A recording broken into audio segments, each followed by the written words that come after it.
Social মিডিয়ায় viral হওয়া এক বিতর্কিত দাবি ঘিরে এখন নতুন করে উঠেছে অসংখ্য প্রশ্ন। দাবি করা হচ্ছে বঙ্গোপসাগরের গভীরে নাকি বহু বছর ধরে চলছে গ্যাসের এক অদৃশ্য লড়াই। আর সেই বিতর্কের কেন্দ্রবিন্দুতে আছে বাংলাদেশ, ভারত এবং নতুন করে আলোচনায় উঠে আসা চীনের নাম। কিন্তু প্রশ্ন হলো, এটি কি সত্যি গ্যাস চুরির ঘটনা, নাকি এটি ভূ রাজনৈতিক প্রচারণার একটা অংশ? যদি সত্যি এমন কিছু ঘটে থাকে, তাহলে এতদিন রাষ্ট্র কোথায় ছিল? আর যদি এটি শুধু অভিযোগ হয়, তাহলে কেন এটি এখন এত আলোচিত হচ্ছে? প্রিয় দর্শক, আজকের এই প্রতিবেদনে আমরা বিশ্লেষণ করার চেষ্টা করব বাংলাদেশের সমুদ্র সীমায় আসলে কি ঘটছে, প্ল্যান ড্রিলিং বা বাঁকা খনন প্রযুক্তি আসলে কি, ইরাক কুয়েত যুদ্ধের সঙ্গে এই ঘটনার তুলনা কতটা যৌক্তিক, শেখ হাসিনার আমলে সমুদ্র ব্লক বরাদ্দ নিয়ে আসলে কি ধরনের বিতর্ক ছিল, এবং সবচাইতে গুরুত্বপূর্ণ প্রশ্ন হলো, বাংলাদেশ কি তার সমুদ্র সম্পদ ব্যবস্থাপনায় কোনো কৌশলগত ভুল করছে? প্রিয় দর্শক, এই ভিডিওটির শেষ পর্যন্ত আপনাকে দেখতে হবে, কারণ শেষ অংশে আমরা আলোচনা করার চেষ্টা করব বাংলাদেশের সামনে এখন কি কি বিকল্প আছে এবং কিভাবে ঠিক এই নীল অর্থনীতি আগামী কয়েক দশকে দেশের ভবিষ্যৎ নির্ধারণ করতে পারে। পুরো আয়োজনে আপনাদের সাথে থাকব আমি, শাহাদাত হোসেন। তো চলুন শুরু করা যাক।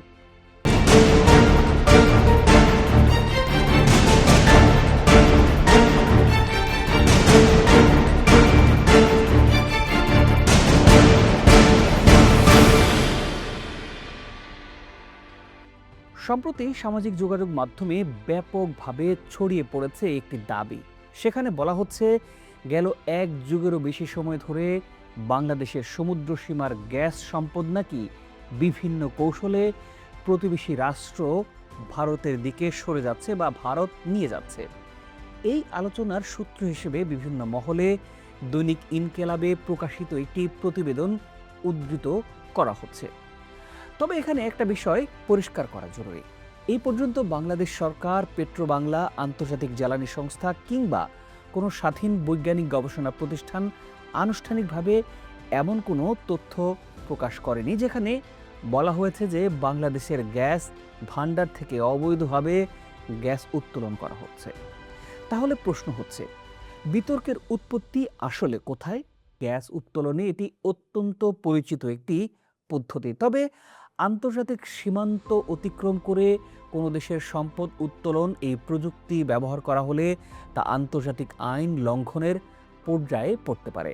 আমরা যদি ইতিহাসের দিকে একটু তাকাই, আমরা দেখব 1990 সালে ইরাকের তৎকালীন প্রেসিডেন্ট সাদ্দাম হোসেন কুয়েতের বিরুদ্ধে অভিযোগ তুলেছিলেন যে কুয়েত নাকি সীমান্তবর্তী রুমাইলা তেলক্ষেত্র থেকে ডিরেকশনাল ড্রিলিংয়ের মাধ্যমে তেল উত্তোলন করছে। যদিও এটি নিয়ে ইতিহাসবিদদের মধ্যে এখনও মতপার্থক্য আছে, তবে এটিকে ইরাকের কুয়েত আক্রমণের অন্যতম অজুহাত হিসেবেই বিবেচনা করা হয়। আর ঠিক এখান থেকেই বাংলাদেশ প্রসঙ্গে নতুন বিতর্কের জন্ম হয়েছে। সমালোচকদের একাংশ বলছেন, ভারত তার নিজস্ব সমুদ্র সীমায় দীর্ঘদিন ধরে গ্যাস অনুসন্ধান ও উত্তোলন কার্যক্রম পরিচালনা করে আসছে। বিশেষ করে কৃষ্ণা গোদাবরী অববাহিকায় বহু বছর ধরে ভারতের অন্যতম গুরুত্বপূর্ণ গ্যাস উৎপাদন এলাকা।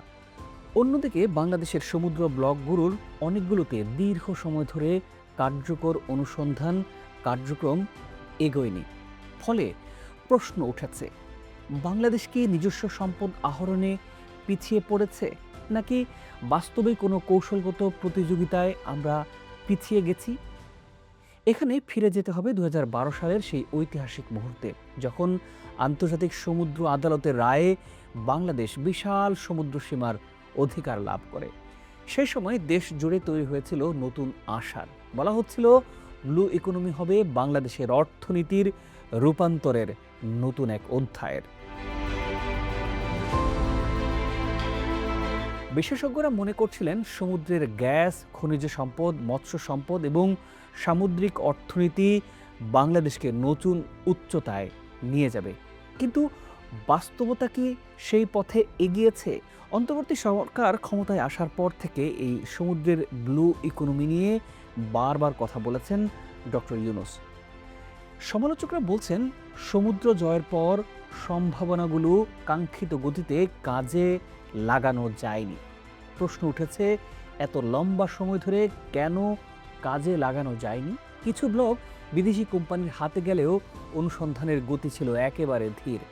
অনেক ক্ষেত্রে চুক্তি, অনুমোদন, পরিবেশগত মূল্যায়ন এবং বাণিজ্যিক সম্ভাবনা নিয়ে দীর্ঘসূত্রিতা দেখা গেছে। এই প্রেক্ষাপটে ভারতের রাষ্ট্রায়ত্ত প্রতিষ্ঠান ওএনজিসি এবং অয়েল ইন্ডিয়া লিমিটেডের ভূমিকা নিয়েও প্রশ্ন তুলেছেন অনেক বিশ্লেষক। তবে এটাও সত্য যে সমুদ্রে গ্যাস অনুসন্ধান অত্যন্ত ব্যয়বহুল এবং ঝুঁকিপূর্ণ একটি প্রক্রিয়া। কেবল লাইসেন্স পেলেই সঙ্গে সঙ্গে উৎপাদন শুরু করা সম্ভব হয় না। অনেক সময় অনুসন্ধান করেও বাণিজ্যিকভাবে লাভজনক গ্যাস ক্ষেত্র পাওয়া যায় না। অন্যদিকে বাংলাদেশের অভ্যন্তরে গ্যাস সংকট ক্রমশ বেড়েই চলছে।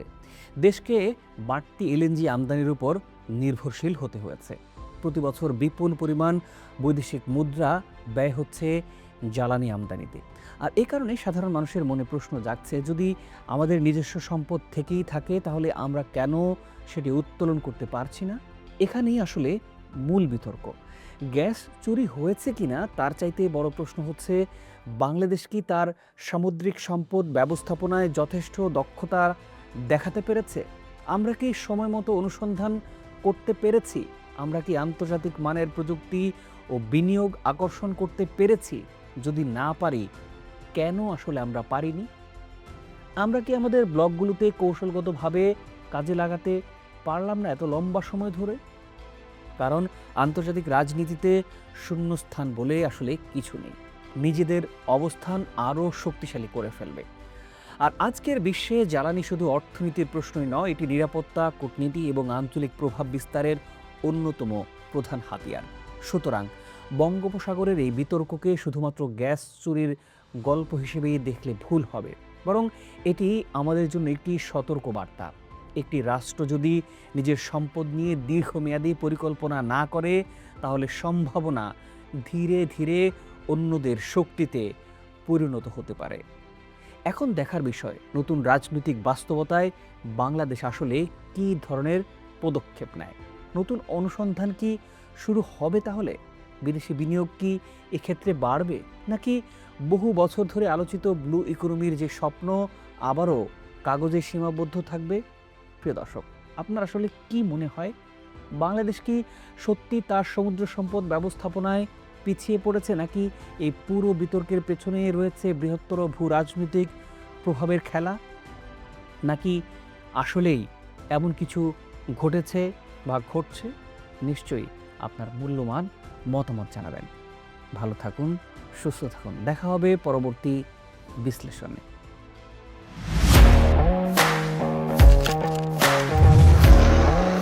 প্রফেশনাল স্টুডিও খুঁজছেন? ঢাকার প্রাইম লোকেশন নয়াপল্টনে দেশ সমাচার স্টুডিও আপনার কন্টেন্ট প্রোডাকশনের নির্ভরযোগ্য ঠিকানা। এখানে পাবেন 4K ক্যামেরায় মাল্টি অ্যাঙ্গেল রেকর্ডিং, আছে গ্রিন ও ব্ল্যাক স্ক্রিন সেটআপ, উন্নত মানের মাইক্রোফোন ও sound proof voice over booth. আপনার পছন্দ মতো স্টুডিও ডিজাইন করার সুযোগও থাকছে। Hazrat Shahjalal news content, talk show, interview বা পডকাস্ট, যা কিছুই করেন এখানে পাবেন প্রফেশনাল সেটআপ আর ফুল এডিটিং সাপোর্ট। আপনার চাহিদা অনুযায়ী বুক করতে পারেন আজই। কল কিংবা হোয়াটসঅ্যাপ করুন এই নাম্বারে 01-720-210657। ভিজিট করুন আমাদের ওয়েবসাইট ও ফেসবুক পেজ।